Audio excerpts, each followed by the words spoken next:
everybody. This is Brett Davis coming to you from Indian Motorcycle of San Diego. I have Sarah with me. Sarah, how you doing? I'm great. How are you? Good. So you have been with Indian for a few years. Yep. I've been at this shop coming up on my 4-year anniversary. And then I've been in the industry. February will be 22 years. That's amazing. It's been a long time. So I'm giving away my age So you now. started when you were 3. Yeah. I'm turning 42 on the 16th. So it's coming up pretty quick. Yeah. You didn't have to say that. I was trying to say you look like you're 25. I appreciate that. Yes. But honestly, I don't mind. People all the time, they're like, how can you be in this for that long? I'm like, I look older than I am. Motorcycles keep you young, though. I really think that's the trick to life, right? I think that, and I think when you love what you do, it also has an effect. I feel like you have to love what you do because you spend the most time than you do anywhere at work. If you hate what you do, then you're just living to do something that you hate. Every day I come to work and I get to hang out in a beautiful dealership. I get to meet the best people and ride motorcycles. So they'd asked a new graduating class from San Diego State not too long ago, what's more important to you? Finding a job that pays you a pretty good amount of money, a set amount of money every month, or finding a job that pays you just enough, but you have more flexibility to have your life and live your life, and like maybe working 4 days a week. Sure. Yeah. What did they say? They liked the fact that they didn't go for the bigger amount of money. A lot of them liked the fact that they had more flexibility in their lives because they felt that they would be happier. I love that so much because I feel like it's a shift in just society as a whole. When I started in this industry 22 years ago, it was like work. Everything was open 7 days a week. It was 9 a.m. to 9 p.m. There was no such thing as flexibility or, making a schedule. And it was sort of expected. Like my dad was in the same, he did finance as well on the car side. Same thing. It's expected. If you're sick, you go to work. You're having a family emergency, you go to work. Like it was just how it was. And it was always about making money. Find a career, go to college, do something that's going to make you money. And now people are realizing that that's not the happiness to life, right? Like money can't buy your happiness. It really is true. I mean, it's nice, but it can't buy you happiness for sure. You're absolutely I love right. that. Well, I think it makes a difference. So you're working on an event this weekend. You want to tell us a little bit about it? We are. So for the first time in Indian Motorcycle of San Diego's history, we are doing a tent sale. So if you've ever been to like a car dealership tent sale, except we're kind of making it a party. It's called No Hearts, Just Horsepower. So it's kind of the anti-Valentine's Day tent sale event. And the whole purpose of it is we need to move our 2023s off the floor, obviously, to make room for some really exciting 2024s that we have coming in. So the only way I could think of doing that was let's make a party. Let's mark everything down to the lowest prices you're ever going to see anywhere. And let's just do it all at once. So we have a little thing going right now. You can go on our Instagram, Indian of San Diego, or you can do it when you come to the event. But we're doing the best, worst breakup story. So I feel like everyone has one, right? Everyone has a breakup story that's just like the worst. So who came up with this idea? That was me. I like to get creative with things, but I think it's going to be the funniest thing, everybody has an awful one. And some of them are like, especially if you go back to the younger years, right? Like, I'm sure you have some friends, you've heard some wild breakup stories. So it should be pretty interesting. Whoever has the worst breakup story, we're going to let everyone vote on it. They're going to be able to come on the radio with us next month as the winner as well. We will anonymously post the stories. So we'll put them on our Instagram. We'll have them on our website as well as in the store. So don't worry, we won't tell anyone your name or, it'll be anonymous, but it should be for a good laugh. Whoever has the best one and gets the most votes is going to get a $200 gift certificate to the store. In addition, obviously, we're going to have food. We'll have some music. We'll have some games, the stuff that we always have at our events. But most importantly, we're going to have bikes. We're going to have motorcycles at the best prices of the year, for sure. And then all of a sudden we hear that car going off. So somebody probably is jumping out because they're going to join your contest. They're ready. Yeah. They have a terrible breakup story that they want to tell me right now. So you also working on a new situation for people because, the economy has been really rough on a lot of people. Tell us a little bit about what's going on for people that want to have a bike that maybe can't afford it. Absolutely. The economy has really changed. It's changed the lives of everybody recently. It's changed mine. I'm sure it's changed yours. It's changed this industry. But I feel like what's changed the most, and especially since COVID, is credit. So people that always had a good FICO score, a good credit score, or just a standard one, a lot of these people were in situations that were out of their control, and their score went down for whatever reason. Maybe they couldn't pay their car payment because they couldn't work, their business was shut down, whatever it is. So I started noticing that as the years went on, it's continuing more and more and more that people were struggling during a time. And now that they're kind of coming back out of it, they still can't buy a motorcycle because you have to have a little better credit than you do to buy a car Really? for a motorcycle. Yeah, it's a luxury item. So I didn't know that. Oh, really? Yeah. So the way they look at it in terms of luxury items is if you were to lose your job tomorrow, the first things that you would pay would be your gas and electric, your food, your house payment, and probably your car so you can get back and forth to work. So a motorcycle, a boat, anything like that is sort of extra. It's luxury. So luxury items, they do have higher interest rates and they do require higher scores. So technically for motorcycles, a good tier 1 score tier 4 score, like the lowest score is like a 620 to a 630. Whereas in a car world, that's a great score. If you have a 630, you can go buy a car, you can get any rate you want. Motorcycles are harder. So on tier 1 for us is like 720 or higher. So you have to have a 720 or higher to get a motorcycle. To get the good rates, financing? the highest, like the lowest rates that we offer, See, that's the tier 1. I didn't know that. And then you have tier 2, which is going to be like your like 680 to 720. Then your tier 3, which is like a 50 to 680. And then tier 4 is going to be anything under that like 640 range. Generally speaking, they don't do a lot of tier 4 through the standard banks. They offer them, but they're pretty rare to actually pick them up. What's the credit score for that? That would be, well, technically to do it through one of the big banks, you'd really want like a 620 or higher, maybe a 600 or higher.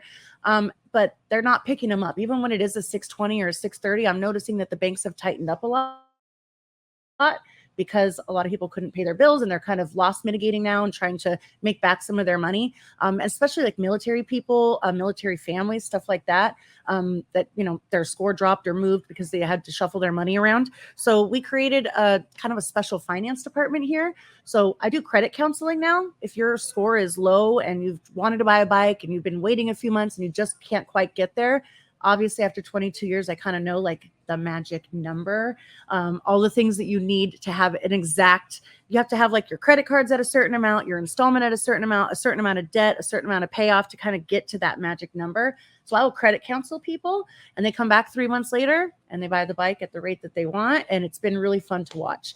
And then in addition to that, we got some special finance banks, which are banks that are geared towards people with under that 620. So it's going to be a higher rate. It's going to require some down payment, but there's not a lot of motorcycle shops that are doing that. I've never heard of it. Yeah, it's a lot of work. It's a lot of work on our side. There's a lot of steps. We're going to need your proof of income and your proof of address and all the things, but it's a great option to get you on a bike. And in addition, it's going to build your credit. So in a year from now, when you're ready to go up from maybe your scout bobber and you want to move up to a chief, you're going to have the credit now to buy it too.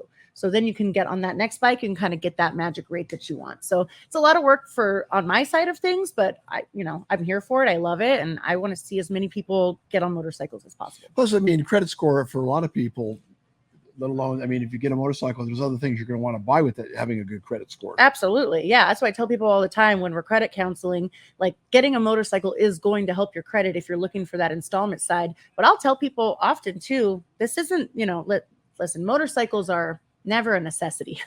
We may feel like they're a necessity on our end, but at the end of the day, you don't need a motorcycle. You want a motorcycle. So I always tell people, is it the greatest investment? Probably not. But are you investing in happiness? Are you investing in, a break from maybe the stress or your job, or maybe a couple minutes away from the kids to go have some wind therapy? Uh-huh. Are you investing in a way more fun route to get to and home from work, which is going to be faster because you can cut through traffic? Look at it from that side. It's a great investment. But financially speaking, you're not going to like win the lottery owning a motorcycle from the financial side, but it will build your credit. And sometimes I tell people, you know what, your credit right now, you shouldn't buy this. I'm not here to take your money. I'm not here to make money off of you. I'm here to share my passion for motorcycles with everyone else and make sure everyone gets an opportunity. But I'll lead you in the right direction, So this is rare that you help people with their credit. No other place does that. Yeah. Yeah. So yeah. There probably are things on people's credits that they're not aware of. Probably all like things like go over some of those things. So they'll have little weird collections that they didn't know about. Sometimes some of these cell phone companies that go out of business or they merge, you'll see like a collection, like someone will have really good credit and then there'll be a collection on there for like $85. And you're like, there's no way this person let their credit go to collection for $85. And there'll be a bunch of little things like that. Maybe some old gas and electric stuff you didn't know about. I see a lot too with the utility companies where people were roommates, like in college or whatever, and they move out and somehow it wasn't in their name, but it kind of followed them. Or maybe you have an ex and you both kind of had Verizon. You'll have an old Verizon, charge that you didn't even know about. So I have all the phone numbers to dispute them and how to dispute them, and we can get those off your credit pretty easily. But a lot of times people are blindsided, or they look at their Credit Karma. That's the thing. Everybody downloads Credit Karma, and they come in and they're like, I have a 709 credit score. No, you don't. Did you get it on Credit Karma? So Credit Karma is not an actual FICO score. Wow. It's a great tool because it will show you your accounts. It'll show you what's in good standing, what's not, and it'll give you an estimated amount, but the way that they calculate is not the same as a FICO score. So it's really an estimation within like 80 to 100 points. Usually your score is lower because it's a tougher grading scale than Credit Karma is.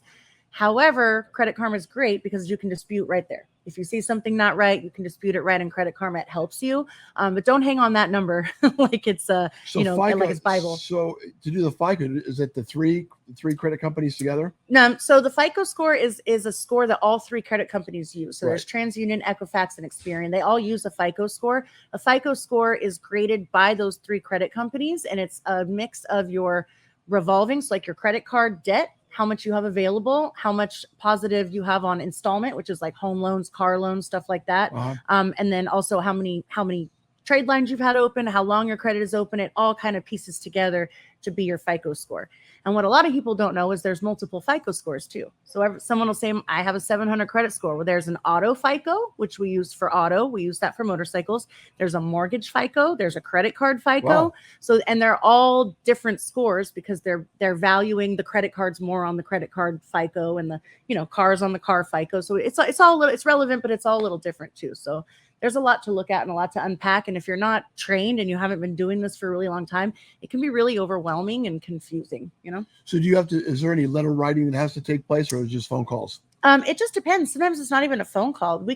Now they have apps. So you can get the Experian app, the Equifax app, the TransUnion app, and you can dispute a lot of things right in the app. It'll actually give you like a multiple choice. They make it really easy for you. After you do a couple, it gets a little harder, because they're like, okay, we excused 4.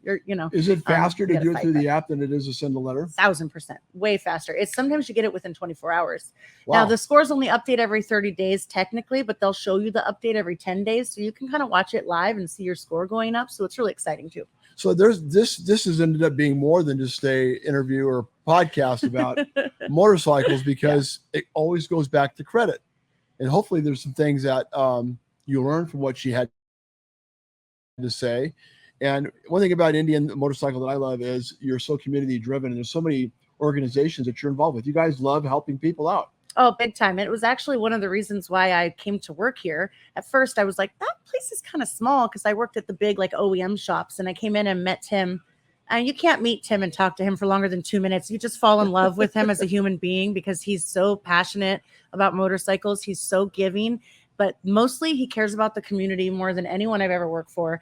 And not to put down my industry, but in general, in all industries where you're in sales, whether it's cars or motorcycles, you're not finding a lot of shop owners that are doing a ton of charity because they're here to make money. It's a business for them.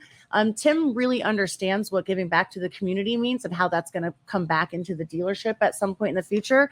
And he also just has a big, giant bleeding heart like me. So we get ourselves into all kinds of charity things. And sometimes we're like, what did we get into? Oh no. But it always ends up working out, and it always feels really good. And it's really nice to be able to work with someone who's got that similar, like, important value that I have. So it's been great.